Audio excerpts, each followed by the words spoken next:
Since marijuana was legalized in Arizona, many businesses related to the industry have emerged in the state. But the business has not been fair to everyone. Cronkite News reporter Kylie Cochrane tells us why.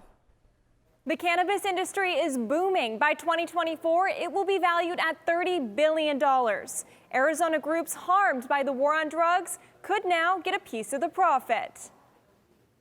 The kitchen is actually probably about 90% vegetarian. Raul Molina created the nation's first cannabis kitchen. Greek tots or Greek fries, mac and cheese. Born in Mexico, he moved to the U.S. when he was 5. It's a different way of growing up. It teaches you different types of values. You understand the grind a little bit better. He's used to working 70-hour weeks, but he still considers himself one of the lucky ones. Yeah, but I tell people all the time, if you're wanting to get into the industry, it's too late to get in, but tomorrow's even worse. So you might as well jump in. Arizona's social equity program is a chance for low-level marijuana offenders and their families to take that leap and open a dispensary of their own.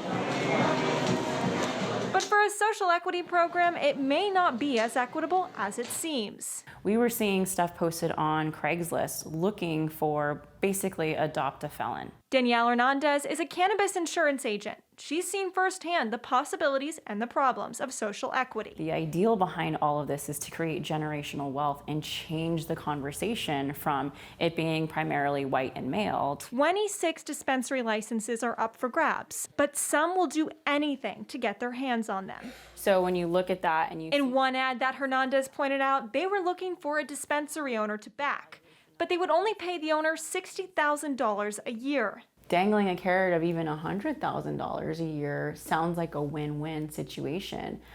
But if the people that are filing for these licenses don't know what the true value of these licenses are worth, they are going to be taken advantage of. She said that's just the start of the problem. Once they're awarded the license, there's nothing in the regulations that says that they have to keep it or they have to keep any profit margin. This means winners can sell their new license to those who don't qualify under social equity. Molina saw this happen in Illinois after opening dispensaries there with a social equity partner. Okay, what's social equity about that?